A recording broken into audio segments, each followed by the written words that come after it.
You guys, welcome to season 17 of the Girls Night Podcast. Welcome. I cannot believe it has been 17 seasons. That's really wild. 17. Actually. Yeah. Right? Yeah. Carl Wilson, welcome back to the show. Thank you. Long-time listener. That's not true. Third time guest. How many times? I don't know, but I don't know think either. It honestly hasn't been recently because I think that the last time we recorded, we were either sitting on the couch, crowded around a microphone, or we were sitting in our closet. And I can't really remember. I don't know either. Probably closet. Probably closet. So I'm really glad to have you back. We have a new setup that we're kind of working on here at Girls Night. We need something above here. So if you guys have any ideas, let us know. But I'm really, really excited to start off a new season. I have some big dreams for this next year. And I also am so excited to have you here because we have something really fun happening this week. Yeah. We'll talk about this much more at the end. But you guys who have been around here for a while may know that we, for the very first time last year, taught a marriage course.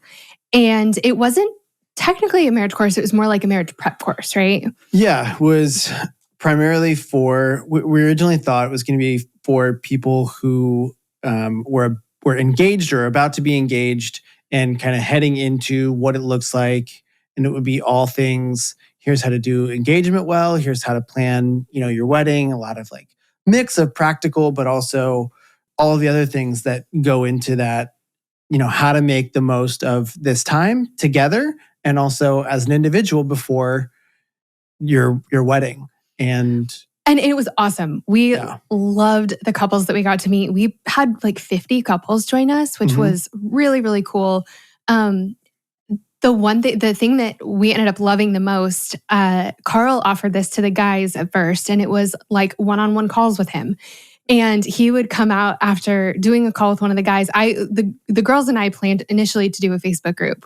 And you would come out after the calls with the guys and you would have had such a good time that I halfway through was like, I'm very jealous. We're doing our own calls too. Yeah. But it was on those calls that I feel like we got a better sense of kind of what we want to be talking about. Yeah. I feel like our very best conversations the whole time throughout the course were with couples who were actually already married. Yeah. There's just something different. Marriage is one of those things that is hard to understand until you've done a little bit of it. It's hard to know everything is just theoretical. Yeah.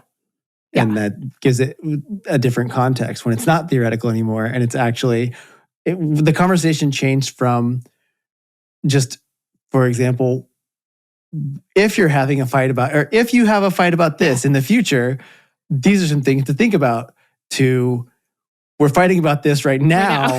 What do we do? Yeah.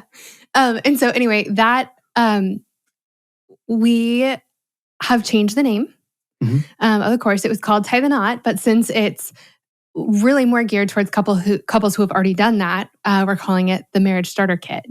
And we're super excited about that. And really, it's for couples who are really for newlyweds. But I know that we're probably going to have people asking us about this.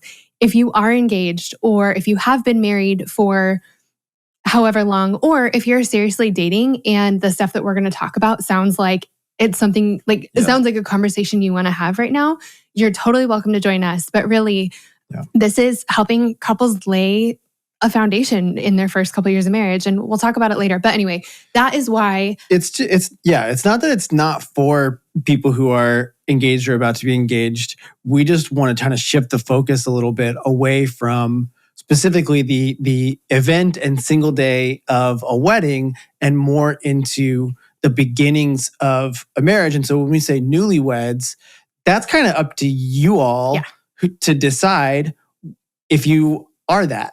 Yeah. And so it's, we've been married for a year. Are we still newlyweds? If you feel like you're still newlyweds or you want to just join, then you can be newlyweds. We've been married for 5 years. Are we still newlyweds? Like, in the grand scheme of things, like, do you qualify? Sure. It's more about attitude than like a specific time frame. So we'll give more details, like I said, later. And if you want to check out the course, I would say go to just my regular website. It'll be up top there. It's stephaniemaywilson.com. I want to give you guys a million more details, but I also really want to get into why we have you here today. Totally. Carl, before we dive in, I do want to ask you, I'm not going to ask you for a fun fact. Cool. But I think instead, backing up just a little bit, today's questions were prepared by my amazing podcast producer, Kate. Kate is like just my right-hand gal. I don't honestly know what I would do without her. And so she put these questions together. So really, Kate is our host today. Cool. She's sort of like our silent host. But one of the questions that she had for the beginning, since we've had you do a bunch of fun facts, she wanted to just ask like how we're doing. We're parents of 2-year-olds now. And the last time we probably gave an update about like how it's going was a while ago. And so, we're going to start off with that. This is Carl. You're my husband. I am. That's that. But how are we doing right now? I think we're doing awesome. I think that every day I love what we're doing as a family more. There are new and different, challenges. The things that are hard now weren't even like an idea a year ago of like, what do you mean you don't want to, you want to run around the halls and not go to bed? Like you could not run around anywhere a year ago. And you have opinions now and you have attitudes and all those kind of things. And so how that's changed our dynamic as parents has introduced all of, these new questions and thoughts and feelings. And we're thinking about, where do we send them to daycare / schools, like preschool? And what does that conversation look like for us as a couple? And so I think that there's always something new, but I do like each part more than the one before as a parent and also as a husband, the things that we get to do and the way that we get to build a family and a life. So it's parenting for sure is one of those things like marriage that's really hard to wrap your head around realistically until you're in it. And I think that the tricky part is where with like marriage, you're married to, like we change and we grow and evolve, but like at this point in life, we're pretty much who we're going to be. Being a parent is totally different because they're not even close to who they're going to be. They're different week to week. Mm-hmm. And so it's just constantly this two little moving targets running around all over the place. And it's really cool though. They are hilarious. They are very funny. They've inherited that and I love it. From who? Well, it's up to other people to decide. All right. I love that. Okay. All right. Let's get to Kate's questions. So the reason that I wanted to talk about Valentine's Day is because as you're listening to this, it may actually be Valentine's Day or it's Valentine's Day week. Valentine's Day season. It's Valentine's Day season. Like everything turned pink, like pretty much right after New Year's. Yeah. Valentine's Day has always been really hard for me. I think when I was single, it was always this unwelcome reminder of my singleness. And it felt like, even if it wasn't true, it felt like everyone around me was getting more attention, more love, more affirmation, more appreciation, more everything than I was. And I think that I expected that to stop once we started dating and got married.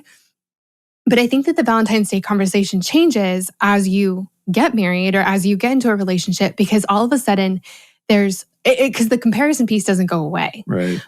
You're seeing, how many bouquets of flowers so-and-so's husband got them instead of and you're holding one, or, it just is this holiday that I think sets us all up for massive romantic failure. Mm-hmm. And once we're in a relationship, and I think the things that we learned really early on from some Valentine's Day fiascos have helped us out so much when it comes to all of the other big milestones and holidays that we encounter throughout the year, like anniversaries. This is when we started dating, Christmas, there are just all kinds of celebrations throughout the year where everyone can end up disappointed if you don't do a couple things. And I'm really grateful that we learned those things. So That's what we're going to talk about today. And I want to start out. I want to start out by talking about our first Valentine's Day. Sure. We've told this story before, I think. I know, but it's really worth repeating. Yeah, cool. Okay. Okay. We'll do the short version. So Carl pursued me hard when we started dating. Like, you pulled out all the stops. You were so thoughtful and intentional and romantic. And part of it was that you left the country like very shortly after. Yeah, we dated for 2 weeks and then I was gone for like 2 or 3 weeks. And so I knew I had to like make an impression, or you were I'm gonna like forget about yours. Yeah, totally. So yeah, you worked really, really hard to do really special things for me while you were gone. And we went on really great dates. We both really love food. Yeah. We both really appreciate a good restaurant. We love traveling. So because of that, for our first Valentine's Day, I thought that we were like steadily climbing up a mountain. Yeah. And I was also really excited about Valentine's Day because this was my first, Valentine's Day having a significant other in like a really long time. Sure. So I thought that it was like, kind of a train, like tick, tick, tick, tick, tick, ticking up. And I thought that Valentine's Day was going to be like the pinnacle date. Totally. You, in the midst of all of this, as we're talking about our Valentine's Day plans, you start telling me, I think that we were maybe hanging out one time and a Red Lobster commercial came on TV. I think what happened was well, no. No, you got a gift card for your birthday. I got a gift card for my birthday. From our which was at the end of October. And I'd been saving it for just the right occasion. And I decided that this was the right occasion. It was like a $20 gift card. So first of all, I don't know. It wasn't like going very far. Well, I guess I don't know how far that gets you at Red Lobster. I don't either. Maybe not as far as a lot of biscuits. As far as they used to. Inflation. Yeah. So you had this gift card. Yeah. We're talking about this gift card. And you start saying, I think as a joke that we're going to go to Red Lobster for Valentine's Day. Yeah. In your head. It might have started out as a joke, in fact. But then I kept thinking, like, no, you're not really going to take me there. And it became a challenge. And so every time we talk about it, I'd say, Carl, what are we doing for Valentine's Day? And he would go, we're going to Red Lobster. Red Lobster. And the more you would talk about it, the higher my expectations rose. Yes. Until we get to Valentine's Day. Yeah. And what was your plan? We're going to Red Lobster. So I feel like you have to talk about why. So I get, for one, because it's just all of what we were doing and all of these dates and everything like this, like, was the other stuff, the other side, the romantic side, the fancy side, the like pursuit, the like wooing side of things. And it kind of, for me, this way of like taking all of this stuff that's supposed to be this, right? That this like, but it's all artificial. Valentine's Day is all the things like that expectation and stuff like that. I'm like, this is all around you right now. And you like this idea that it has to be somewhat like something bigger and better and more just because this one arbitrary day is like so backwards. So what if it's like about the things that really matter? What if it's about just us being able to be anywhere and sit across from each other and have dinner and it not have to be all this artificial stuff, but just be real stuff and be together. And the challenge of you don't think it's going to happen. And I'm here to tell you that if you tell me that I won't do something, I will do that thing. If this is going to go any farther, you need to understand this. And I need to understand that you are willing to say, yes, I will go to Red Lobster with you. I feel like that's what you want to do. I feel like we should also preface this with like, I don't really eat like seafood. No, I've never been to a Red Lobster in my life. So it was basically just like, this is a random chain restaurant that like. Can we make this fun? Can we make this romantic? Yeah. Can we make this? Yeah. If we can have a romantic date night at Red Lobster, we can be romantic and in love anywhere. Sorry, Red Lobster. Really, if you love Red Lobster, then more power to you. Like I said, we've never been. Yeah. One of these years, we're going to go. But so I guess, spoiler alert, we didn't go to Red Lobster. And you'll hear, we're not fancy. You'll hear our current tradition. Yeah. If you're thinking, I like Red Lobster. Yeah, just totally. Wait, we're with you. So yeah, when we got it, Valentine's Day came and the day was a little bit set up for failure, I think, because like you, I think really genuinely were going to go get me flowers and like, you know. We just had a rough, like it was messy day at work. Yeah. So it sort of just didn't happen the way that you planned. Yeah. And then so you come over to pick me up and I'm like, where are we going? And you're like. That's another one of those things for me is I appreciate flowers. I appreciate like, I get that certain things you just have to do. The flowers is one of the things that like the surge pricing on Valentine's flowers, I just have such a hard time with. Go on. So you come to pick me up and I'm like, where are we going? And you're like, we're going to Red Lobster. Yeah. And I burst into tears. Totally. Just totally cried. Yeah. And I think that, I mean, really what happened is that we didn't actually talk about our expectations for that day. Yeah. So we ended up finding, kind of a random place to eat. We ended up having a good time at a place. We went to a place, it was actually really cool. Like it was like live music and they had like a, sat in the basement. Fixed price menu or fixed menu or something upstairs. That's the whole thing is everywhere has the fixed menu. And what if I don't want your cheesy, again, surge pricing 4-ounce steak anyway. You probably do if it's cheesy. Well, I guess it depends. But I really think that was like, we ended up having a really good time. And that was. Like it's the kind of thing where like, sorry, I just feel like it's the kind of thing where like places that just like people do weird stuff. People do weird stuff and they totally become someone different on Valentine's Day. And it's in my head, I have this picture of a place that would never serve seafood, not Red Lobster, like serving oysters because it's Valentine's Day. And you're like, stop it. Don't do that. Be yourself on Valentine's Day. Yep. So I think that really what happened was that we just needed to talk about our expectations. Totally. We just needed to talk about like, what does Valentine's Day mean to you? Right. And how do you want to celebrate it? And so we did, based on that night kind of not going well, the next Valentine's Day or for next year, we talked about it and we're like, what does this day mean to us? And how do we actually want to spend it?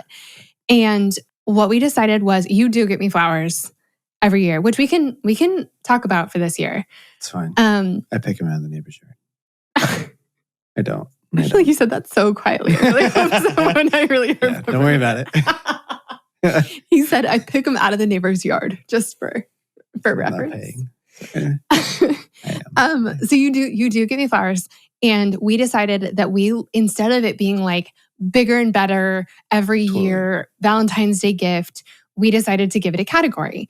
Yeah. And because it's February and February is cold and kind of uncomfortable everywhere, we decided that we wanted to do soft things. Yeah. And so the next year, so this was our first year married. I told you that I wanted like a big spa robe. Yeah. And we went to Macy's to go pick one out. And so it's actually Valentine's Day. I think because this was the nicest place. Macy's was the nicest place at the mall where we lived. That's probably true. Probably true. Or we had, you know what it probably was? We probably had a wedding gift card. Oh, definitely did. We definitely had a wedding gift card from like a vacuum. We returned like some pans or something. Yeah. So we went to Macy's and we're getting a big fluffy robe on a gift card, and this sweet woman was there, and we walk into the like sexy stuff section at Macy's. Yeah, the robes are tucked back behind like the lingerie, which is also just exploded all over the place because it's Valentine's Day, right? Yeah. So we are walking through all of the lingerie, and we get like a huge robe. Me. Do you have any giant oversized robes? And so we're checking out, and the woman was, is chatting with us and finds out that we're newlyweds. Yeah. We'd gotten married like less than a year. Yeah, less than a year ago, and she just lost it. Yeah, you could watch her like short circuit. There in the Macy's. Believe that we passed all of the sexy things and got the biggest robe we could find, and it was awesome. Yeah, and so that's kind of the bow on the whole thing. Like we should have heard where we went to dinner.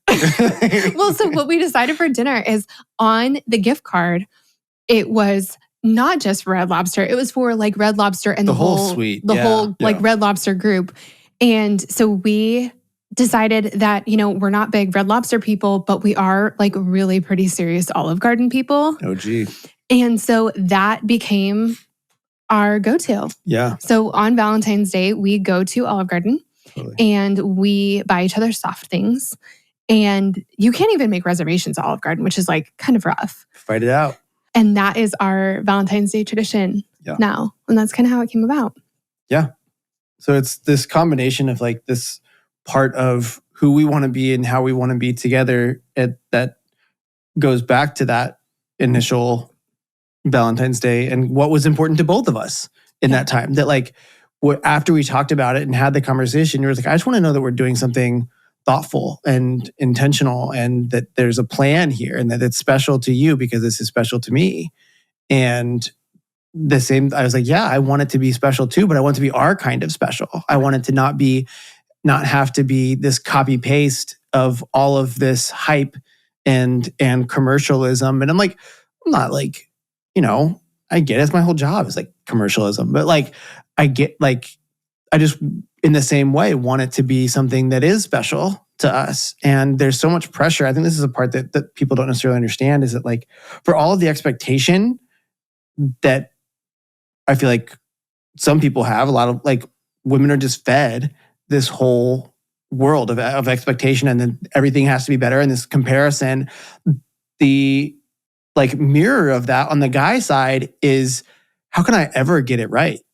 Like, how can I ever get something big enough or do enough? Or like, how many roses is enough roses and how many is too many? And like, how do I know if like I am supposed to send them to the office? Is that embarrassing? Is that unprofessional? Is that good? Or like, maybe she doesn't like roses. I need to get a different kind of flower. And like, am I supposed to get chocolate? Do I have to get chocolate? Like, she doesn't really like chocolate, but am I supposed to just because it's Valentine's Day? And like, jewelry or not jewelry. And I don't really want to, like, we just kind of started dating. Do I need to spend a bunch of money on jewelry? And like, they all look bad and they're all hearts. And like, I don't know. There's just, at what point in a relationship is it okay or good or normal to buy like lingerie for somebody? Like, we've been married for a while. Is that something I feel uncomfortable buying lingerie? Like, just going in and talking to the people. Like, is that a thing? Like, all of this stuff is just running through guys' heads and it feels like a trap. Well, and the lingerie thing is like, are you telling me I don't wear lingerie enough? Like, there's so many like snares and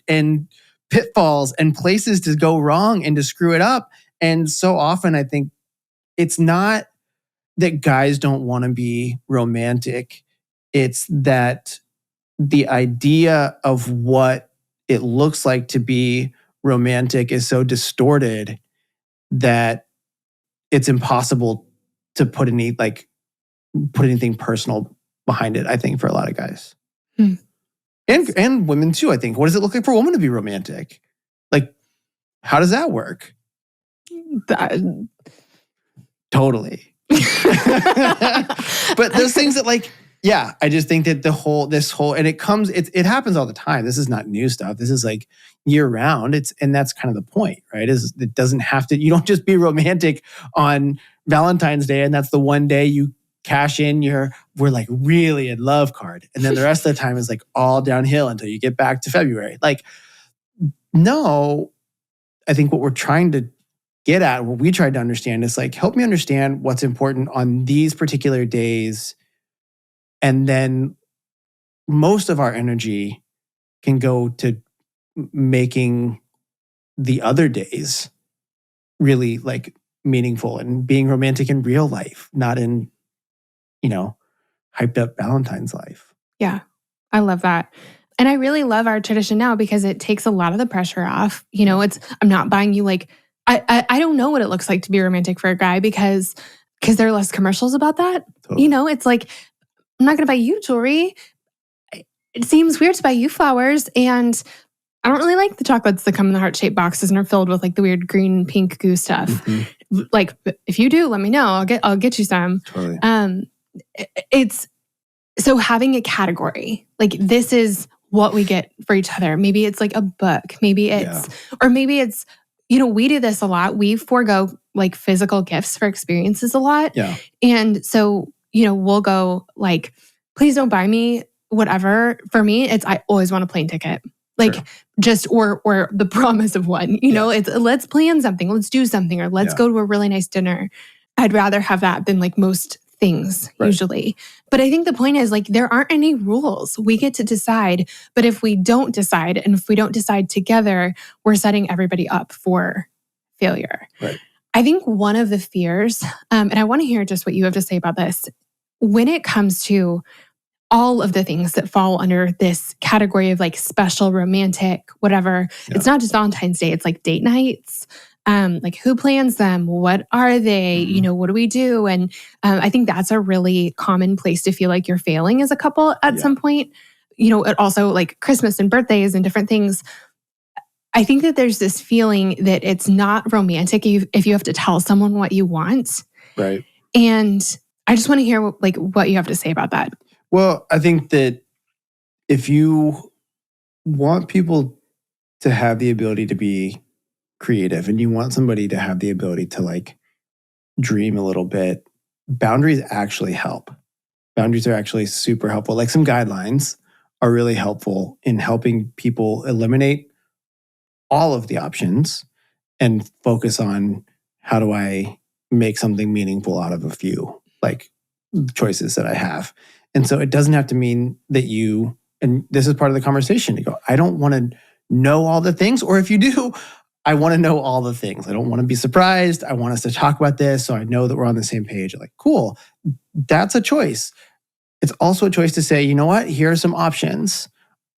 Take these and run with them. Or here are some things that I like or some things that I don't like. Or here are some, I've been really meaning to do this. And you may have to like say it a couple times, or you may have to, be more direct with certain people. That's part of like learning how you communicate with the other person. But I think if you don't make yourself clear, if you really do have, this is a classic communication thing in married couples, and well, any couples, honestly.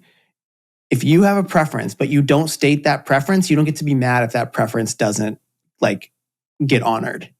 You can't assume that somebody will just intuit your preference. Yeah. And if you have an opinion, if you have a, particular desire, want something to be done a certain way, and you don't communicate that, then you don't get to be mad that it didn't just like magically get done the way that you wanted it to be done. And so that's a spectrum, right? Whatever that looks like for you and how particular you want to be, or how, specific about whatever the thing is. I don't know, there's tons of examples. Like, I really want jewelry. I really do want jewelry. And you have to be okay if somebody says like, I don't know, or that's like, okay, cool, you're going to get a toe ring this year. Like, I don't know. Like, yeah, no, I just really want a new toe ring. So writing that down. Yeah. I can make that happen. But learning to be mutually flexible together, to both, to like, I think that paying attention and working together to find the version of that works for both of you, right? This goes back to the thing of like the really lofty expectations. There's a balance to that. There's another side that your partner, your other person, is experiencing. And are you making it easy for them to do the thing that you want and to make you happy, or hard to make you happy? And I think that's the point, is like, does it really mean more if they have to like jump through a whole bunch of hoops and guess and like solve a crossword to like figure out what you want? Is our job to make it doable and achievable and attainable to like make us happy and please us, or to make it really difficult? Yeah. I like that a lot. One of the things that Kate asked was kind of what our like traditions are for different holidays. And so I want to run through a few of them, because we really have taken this Valentine's Day thing and like used the same kind of method in so many different, because like I said, there is opportunity for disappointment constantly all the time if you don't, or comparison if you don't kind of talk through this. And so I think maybe the next thing is like probably my birthday. Mm-hmm. That's been a tricky one. I'm a big birthday person. Yeah. And I think that one of the things I've been learning about my birthday in the last handful of years is one, I like experiences. So we, for, a handful of years, had to take a little break the last couple of years, some things going on. But we would do like a hotel night. Yeah. And I really liked that. Right. And it just felt like a mini vacation. Sometimes we would drive to I think we went to Chattanooga one year, and that's 2.5 hours. We went to Birmingham, that's 3.5 hours. I like that. It's just concentrated time together. We're gone for 24 hours. It doesn't have to be expensive.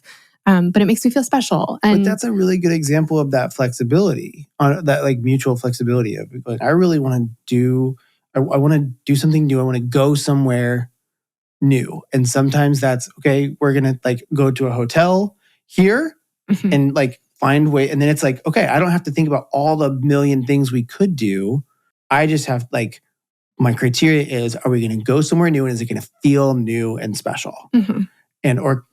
And you have to, though, also be flexible of not believing this is the year we're going to Paris. You're just setting yourself up.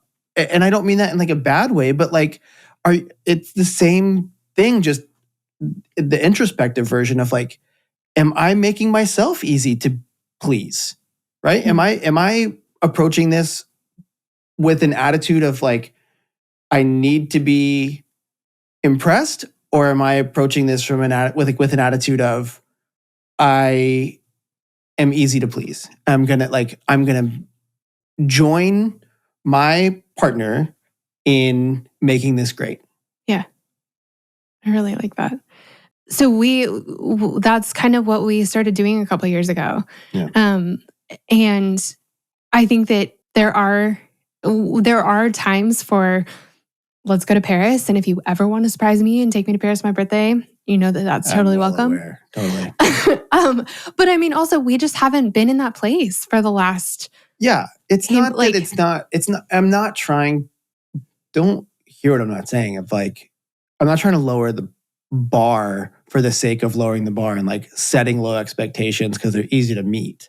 Right. I'm saying that there is a mutual benefit to learning to dream within the bounds and learning to be satisfied and happy within the bounds of what's realistic for where you are at this moment in time. Yeah. Right? There are certain things that just aren't very feasible given everything else that we have going on in our lives. And that's okay. Yeah. It's okay for that to be part of where we are right now. And to go, because of where we are right now, this is what the version of this looks like for us. And to find beauty in that. I think this goes all the way back to the Red Lobster thing of it wasn't about this because we had gone on a lot of dates and stuff like that, but we weren't making a ton of money at the time. We were both working at this nonprofit, and that was and we're trying to I think at the time you were saving for a ring. I probably was saving for a ring. And so there's all these other factors that go into it. And sometimes you go, you know what? It helps you appreciate all the different pieces of it. And I think that shouldn't be lost. There is a world where guys are lazy and don't think about how to do something special and don't think about how to get to the, to take what's available to them and make something really great about it. And I'm not trying to get off the hook. Or let those people off the hook but I do think I understand why that happens. And it's because if you feel like you can never win, what's the point? Yeah. If you feel like you're just going to be disappointed. Okay. I don't know. Might as well not try and not fail then. It sucks, but that's really, I understand it. I'm not making excuses for it. I just understand it. Yeah. I think one of the things that we have also learned over the years is, and this is more about date nights, we haven't really in the last, I guess there was a minute there where I think had date nights every Tuesday. Mm-hmm. I don't know, it was a while ago. I don't remember if it was Tuesdays. But we haven't been regular every week date night people in years. Right. And I know that works for a lot of people. In theory, we're yeah, we're in for that. In practice, we don't have it in us to get dressed and go out and, do a big thing once a week. And so anyway, I wanted to say that just in case, because I know that that's really commonly passed around relationship advice that like you need a really solid weekly date night. And I just think it's a moment of dedicated, like intentional connection. Well, and so that's what I was going to say is we decided a long time ago, I know we've shared this before, we've had just wonderful vacations and dates and things like I said, we love food, we love beautiful things. Like that's something we really, really appreciate and value is great experiences. So we've had our fair share, but we kind of discovered pretty early on that our favorite dates together were usually us going to Chick-fil-A or someplace like really, really casual. Planting seeds, Red Lobster. What? Just going someplace really casual, like Red Lobster, and just having eating there, having a conversation with each other, just taking all the pressure off. And then usually we go like walk around Target or something afterwards. And I feel like we've had our funniest conversations, some of our best conversations. When the night or the day is just lower key. And I remember we were in Hawaii at this gorgeous, gorgeous hotel. And I remember thinking, today has felt hard for some reason. And I feel like our last Chick-fil-A day was more fun than this day in Hawaii. And it was just a weird day. Right. But it really is. I'm the kind of person that can put a ton of pressure on something and that can zap it of a lot of its joy. And so I have to really battle that on vacations and on, fancy dates, whereas there aren't any expectations for a really casual date. And so I feel like I'm just able to enjoy it more. Yeah, there are for sure times to do activities and to go do new things and to mix it up and to experience something that you haven't done before. And I think that's an important dynamic and a really good practice is to do new things together. But it doesn't have to be all the time. Everything doesn't have to be a new thing. Sometimes it is when you don't have to think about the setting and what you're doing, you don't actually care about how you look that much, then you can focus on other stuff. It just frees up your brain a little bit and frees up your attention and your emotions. And there's something to be said for eliminating some of the noise. Yeah. Yeah. So that's, Lindsay, my birthday. For our anniversary, we pretty consistently do a hotel night and a nice dinner. And we don't really do anniversary presents, do we? No, not really. It's like just a choice. It's in the middle of like other stuff. We're usually traveling somewhat in the summer and 4th of July. And so there's other things going on. And so we just try and carve out a little bit of time in the chaos and again, have it be special, not like it's so many other things going on usually in the middle of the summer. Yeah. But that's something that we don't skip that ever. Totally. That's always something that we carve out time for. It's not a maybe, it's an always. And it can be different like sizes. Usually it's, a close by kind of like hotel or something, or we're visiting your parents and we sneak off for a night and something like that. And then I think the other thing I'd love to talk about is Thanksgiving and Christmas real quick. Okay. Just because I know that the thing that I love about all of this is that we get to define this for ourselves. Yeah. We get to say what's important to us and then we get to act accordingly. And I feel like we've done that probably with the most creativity at Thanksgiving and Christmas. So maybe let's talk about Thanksgiving and kind of how we celebrate it. Okay. You want to go? How do we celebrate it? Well, one of the things that we've done in the past is we have done it with both of our families.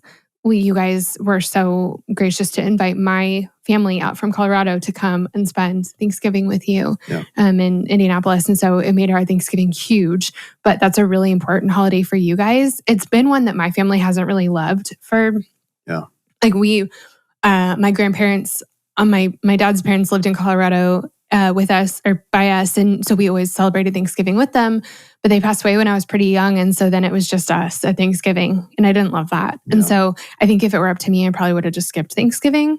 It just felt like there was just like something missing every year. And so getting to join in with the Wilsons and you guys love Thanksgiving and it's always a huge deal. Big eaters. Same. And then to be able to invite my family into it too has been really cool. And so I think that's also something that we get to decide is like, what size holiday is this for us? Yeah, there's this piece of like, this is just kind of how I don't know how it began, and kind of, I think, organically of like, just, yeah, of course you can come to Thanksgiving. And like, not before Steph and before Steph's family, of just like friends and people of, was just kind of became one of those things where, yeah, come on. And we just kept adding chairs to the table, And so I think it became this natural extension to just go, well, why choose? Why have to decide? Why can't we just do this together? And I think that's this attitude that goes two ways. That's just that, why choose? And not everybody, that's tricky, but really it's an option to just be, a lot of people make a big deal about having to choose around Thanksgiving and Christmas. And so just every once in a while, nope, just everybody go together. And that's something that we did even when I was growing up. There were moments of that.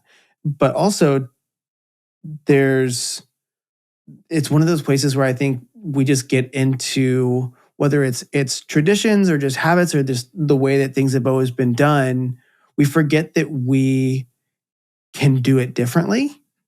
We forget that we can offer a different, alternative to the way things have been done. And it's every family is different. That there are some things that are, this is the way we do things, and some families that are, this is the way we do things, and some that are more, go with the flow or whatever. But I think there's a lot of this with your family in particular, this Thanksgiving example. I don't know that it was very intentional, like way ahead of time. I think that when we talk about all of the things, marriage planning and starter kit and all of this stuff, is what do you do in this situation? And that you can plan a bunch of things out, but you can't plan all the things. And your family won't be ready to plan all the things, and it'll just be hypothetical. And so sometimes you just have to realize in the moment, I think, that like, oh, we're doing that now. Like now the things that we're deciding are things that have the opportunity to be the new way that we do things, or for us to do something different, or to not. Like we could have had some conversation way back when and said, okay, when we get married, the first Thanksgiving, we're going to go to my family, and the second, we're going to go to your family. And by the time you actually get to Thanksgiving, that's all out the window. And so you can either get upset that it didn't go the way you thought it was going to go, or you can just roll with it and say, oh, we're planning it now. Like now is the time when we're deciding what we do this year. And every tradition had a year one. Totally. So it's like so we probably did Thanksgiving with my family flying out to you guys probably 3 times. Yeah, something like that. And like it became this really beautiful thing. I mean, then COVID happened and the girls were born, and so now we make more people come to us. But that's why it didn't continue in exactly that form. But there's a first year for everything. Right. I think, Christmas for me has always been super, super important. And I just love it. I want to be so present for it. I want all of December to feel like magic. And I think that in some ways, in the last couple of years, I've had like a bit of a epiphany, I guess, about Christmas. Yeah. I think that when we're growing up, Christmas is done for us. It's something that our parents are putting together. It's, I saw a lot of things this year about like Christmas magic is like basically like mom and dad or mom, and all the stuff that she's doing after everyone's going to bed. So I think that there's, a long time where like when it comes to Christmas, you're really receiving, and you're receiving the plans that other people have made, and like you're just a participant along for the ride. And last year we had, or I guess 2 years ago now, we had just a series of things happen that like kind of messed up our Christmas plans. And I remember just being really like kind of taken aback by it and bummed out. And there were all these things that I thought were going to happen for Christmas that didn't really happen because I hadn't because I didn't really take very much initiative. And so I kind of just was hoping that Christmas would feel this certain way. And I was looking around being like, why doesn't it feel this way? It's because I didn't really participate. And so this year, the last couple of years, there have been all kinds of things about the holidays that are really unpredictable. This last year was travel. The year before it was Omicron wave. There are just all kinds of things. But this last year, I spent some time thinking about the things that make Christmas feel really magical to me. Mm-hmm. And I just decided that I was going to be the captain of those things. And it doesn't mean that I'm the captain of everything, but it just was like, I love zoo lights. I just love it. And so I made sure that we got tickets in Denver and in Nashville. We went to zoo lights twice. Yeah. I really wanted to do Christmas pajamas. Your mom started that tradition, and we weren't going to be with them on actual Christmas. And so I was like, I'm not letting that not happen because Kathy Wilson's not here. We're doing Christmas jammies. And so I ordered them like a month in advance. And we did Christmas cookies because also having kids, I realized like this was the first year that the girls could do something like that. And it just sort of clicked in my head that it was like, now is the time. Like this is when some of these Christmas traditions. This is year one. This is year one. Yeah. Like I get to decide what we do as a family. And I think part of it, as you're creating these different traditions for yourself, you get to decide what to add.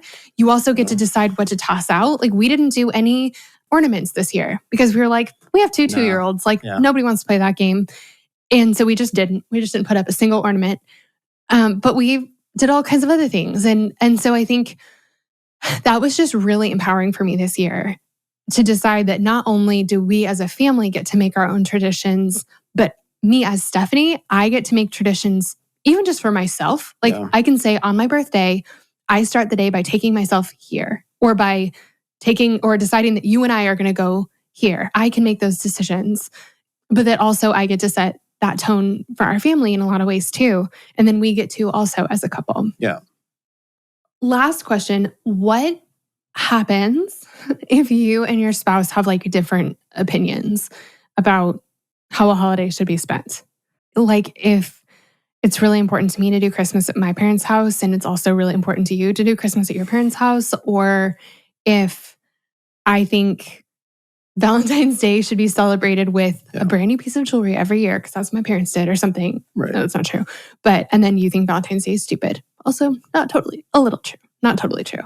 I don't think Valentine's Day itself is stupid. Let's be clear about this. Sorry, excuse me. I think that all of the extra that's been added on to sell chocolate and overpriced flowers is stupid. Yeah. But so what do we do if like something is important to us and it's not any different than any other part of your relationship? If something like where there's a disagreement about what's important. So it's not exclusive to, I think, holidays. I think it's if you believe that if it's really important to you that the laundry be done a certain way and it's not important to me, then we have a conversation about it and we figure out like what actually, like, what's the most honoring thing? Is it like, do I just suck it up? And this is totally hypothetical, but like, do I just say, I know this is ridiculous, but like, yeah, I'll do that. If it's really that important to you. Like we constantly are given this choice between, is this a point where we're going to take a stand or I'm going to like take the opportunity to just honor the person. And I think this is a really important thing, that honor is such a unrecognized part of every healthy relationship. We talk about love and we talk about trust and we talk about, a lot of other words, but I think that honor doesn't get brought up very much. And the best way that I can describe, there's a lot, but one of the ways that honor is realized is that honor is about valuing the person over the request. The requestor is more important than the request. And so I may think the request is really dumb, but I don't think you're dumb. I may think the request is really stupid and ridiculous, but you are not stupid and ridiculous. And so I will go along with the stupid, ridiculous request because of my honor and to honor the person, because I love and respect the person making the request. And that's not there's a big piece of that. How do we mutually honor each other? If you keep asking me to do ridiculous things just for the sake of doing ridiculous things, or like if we really took a step back and objectively talked about it, understand why this is important to you and what part of it is really important to you, I think we would come to a place where there's understanding in the nuance, and it doesn't have to be so like not everything has to be so absolute. There's room for understanding and compromise and figuring out a scenario that allows us both to agree on how something, how we go. But I think beginning with that place of honor and honoring the requester more, than the request is a good place to start. Yeah. I really like that. And I like also the idea of, just really fit what about this is important to you, and being able to really identify that. Because, for the Christmas example, like if it's really important to you to wake up on Christmas morning, be with your family and do the whole Christmas morning thing, well, like I would say that's important to both of us.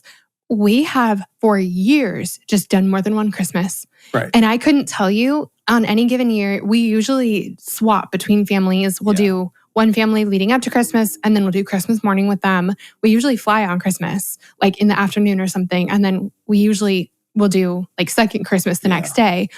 But I couldn't tell you which year was like actual Christmas. Like we just have several each year, and we just pretend and just do it all over again. Yeah. And it's so special. And so I think that knowing that like when we can figure out what the actual thing is, what's really important, and then take some of the parameters off of it, like peel back some of the rules. Be like, okay, well, what if we could have 2 Christmas mornings? Right. Well, like one of them's not technically Christmas morning, but I have a feeling you're probably not going to remember which one if you give it a couple years.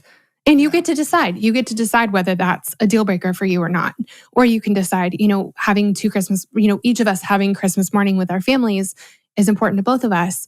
So let's have it be important to both of us, and let's do both, and both decide to like really show up and participate. Yeah. For both. This is probably a different episode of the podcast, but the more we're able to transition our own happiness and satisfaction and fulfillment into our ability like to be flexible versus somebody else's ability to be accommodating, like we're going to be a lot better off. Mm-hmm. So if I can trade my own flexibility around those situations, or if I can teach myself to be more flexible in those situations and not be reliant on other people's ability to accommodate me and for them to be flexible, for me to be happy, then I'm going to be happy a lot more often. If you're very particular and you want to be very particular, then you either have to deal with being disappointed a lot that other people weren't being willing to be your particular brand of particular, or find somebody that has no will and just will do whatever you say and deal with the consequences of that. Yeah. But if you want someone who has opinions, sometimes their opinions are going to be different than yours, and you're going to have to learn to, like, you guys have to figure it out. And sometimes that means you do things differently and they do things differently. Yeah. And your collective ability to agree on how to do things differently and embrace the fact that you can do things differently means you'll be happier more often than not. That's good. I like that. Okay, so we're running out of time, or we're out of time. But just to kind of finish up, if there is anyone listening who is a newlywed, or whatever that means, or if you're anywhere kind of in the years, but Listen, Hey, I don't if you're anywhere in kind of the transition into marriage, I think the reason that this course is so important to me is because I feel like I was just talking to somebody about this.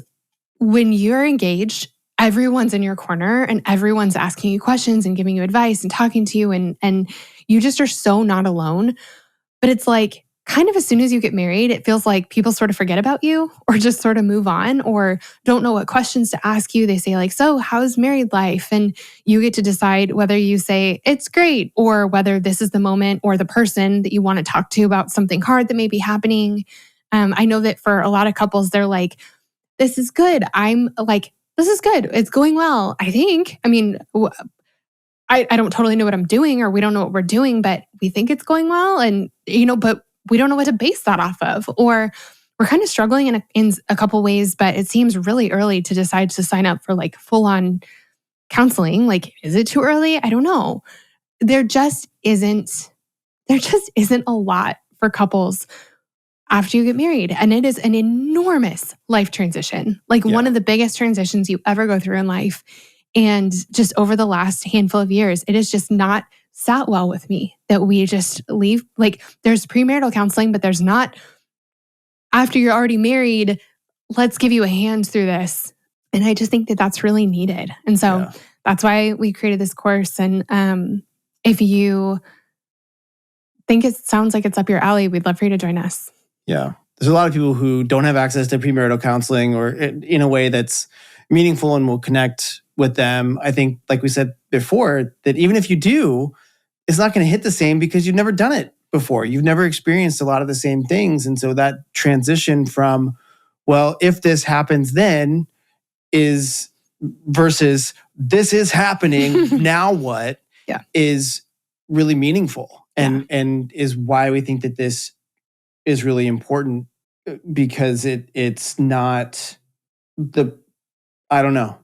you're not the parts of marriage that we need people to help us navigate aren't hypotheticals. Mm. And it's just hard to do ahead of time. Again, all the info will be on my website. I'll make sure it's really easy to find. StephanieMaywilson.com. Easy for me to say. Carl, thanks for coming on the show. Yeah. Babies are coming home. Okay. All right. We're going to go get them. Thanks, guys.